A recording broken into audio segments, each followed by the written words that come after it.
पाहताय प्रहार टीव्ही, सत्यमेव व्रतम। पराभवानंतर बाळासाहेब थोरात जनतेत जाऊन झाले भावनिक। काँग्रेस नेते बाळासाहेब थोरात यांच्या विधानसभा निवडणुकीतील पराभवानंतर त्यांनी आज संगमनेरात सभा घेतली व या सभेनंतर ते जनतेत जात काहीसे भावनिक झाल्याचं पाहायला मिळाले। आपल्या पराभवानंतर बाळासाहेब थोरात यांनी संगमनेर इथं स्नेह मेळाव्याचं आयोजन केले होते व या मेळाव्याला हजारोंच्या संख्येने काँग्रेस कार्यकर्ते उपस्थित होते। सभा आवरल्यानंतर बाळासाहेब थोरातांनी सर्वांच्या भेटीगाठी घेत ते काहीसे भावनिक झाले होते। सभेनंतर जवळपास अर्धा तास ते आलेल्या कार्यकर्त्यांमध्ये जात हात मिळवत फोटो काढत होते।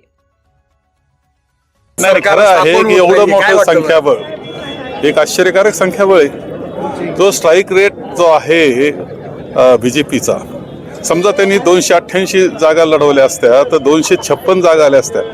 या भारताच्या इतिहासामध्ये असा स्ट्राईक रेट मिळणं मुश्किल इतक्या मोठ्या राज्यांमध्ये, ज्याचा इतिहास नाही। 3 महिन्यात अशी कोणत्या क्रांतिकारक गोष्टी घडल्या की एवढा स्ट्राईक रेट यावा, आणि हे सगळे आलेत एकत्र, परंतु सगळे सत्तेकर्ता आलेले आहेत आणि त्याची त्यामुळे सगळी गडबड चाललेली होत नाही। सरकार 5 तारखेला शपथविधी आहे, तुम्हाला काही निमंत्रण मिळालेलं आहे का? नाही, मला अद्याप मिळालेलं नाही निमंत्रण, पण ठीक आहे, तो विषय नाही। त्यापेक्षाही अजूनही मुख्यमंत्रीपद ठरू शकत नाही, ही अत्यंत केविलवाणी परिस्थिती सध्याच्या सरकारची आहे।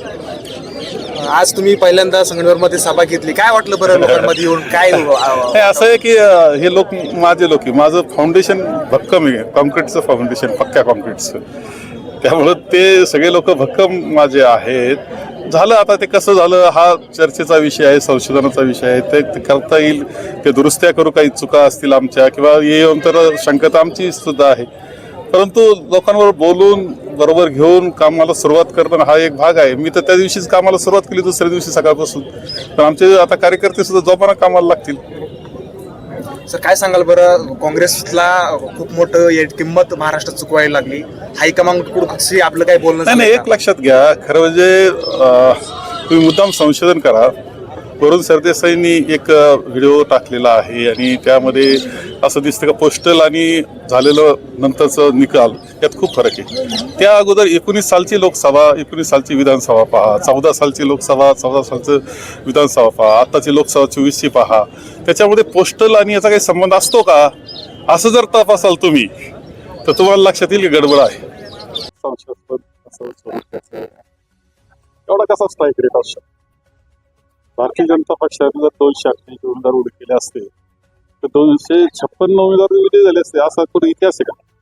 आणि असं इतक्या मोठ्या स्टेटमध्ये त्याच्यामध्ये योजना आहे, हे सगळं थोडं काळजीचं आहे। परंतु आता इतकं संख्याबळ आहे, तर संख्याबळच आता त्याला त्रासदायक व्हायला लागलं असं दिसतंय।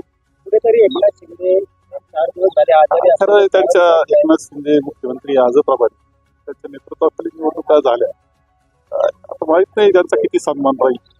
मात्र ते आजारी असं सांगितलं जाते। दुसरीकडे कदाचित आजारी असू शकतात, मी नाकारत नाही, आजाराबद्दल काय कोणी बोलायचं, तर शेवटी असं आहे की एवढ्या मेहनतीचं काही सन्मान आहे तरी त्याचा मला आज तरी माहिती।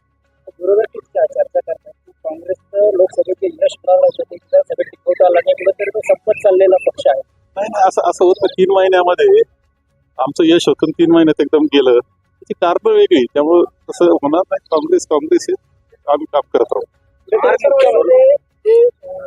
मतदान घेणार म्हणजे असं आहे का, त्या वाढीमध्ये जे होतं आहे ते निवडणूक आयोगानं आणि सरकारनं असं समजून घेतलं पाहिजे का हा असंतोष का आहे। जर समजून घेतलं तर ठीक, नाही तर महाराष्ट्रामध्ये पेटत जाणारं आंदोलन दिसतंय मला काही काळात।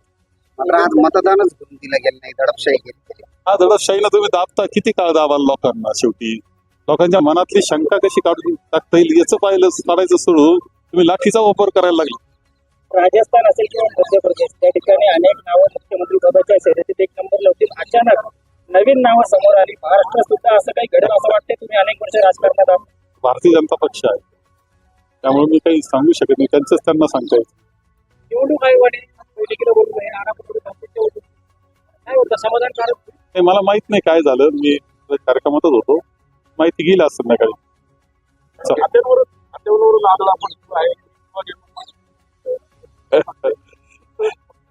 आज याचं गडबड आहेच आहे, खरं सांगतो, गडबड भरपूर आहे। ठीक आहे, आता म्हणजे संख्या इतकी झालेली की त्यांना सुद्धा ती आवरता येईल आता.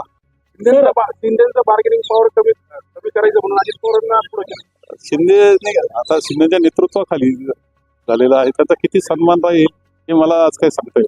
कुठेतरी आपली निवडणूक झाल्यानंतर पराभव झाला त्यानंतर सुद्धा म्हणून आले होते की हे आता संपलेत, मात्र आजच्या सभेतून तुम्ही त्यांना इशारा दिलाय. काय आता पुढची तेव्हा भूमिका? आमचं फाउंडेशन फार पक्क आहे. पुढे हल्ला असेल एखादा काम म्हणून फाउंडेशन काही आहे, थोडंफार असतील तर दुसऱ्या करू आणि कारण मीमांसा करावी लागेल. असं आहे की पोस्टलचा आणि याचा एक संबंध असतो. पोस्टल मतदार सुरू झालं. तुम्ही काय ऐकलं, आजचं भाषण ऐकलं ना, आता आणखी काय पाहिजे तुम्हाला? अजित पवारांच्या डिग्री वाऱ्या वाढलेल्या आहेत, दरवर्षी दिसले जात आहे. काय वाटतं एकंदरीत? आणि आता खरं आहे की आता हे संख्याबळ इतकं झालं का ते आवरे ना त्यांना. त्यांचे आता हे नवीन आलेले आमदार त्यांना आवरत नाहीत. आता गोंधळाचं वातावरण त्यांच्यामध्ये प्रचंड निर्माण झालेलं आहे. ही वस्तुस्थिती आहे.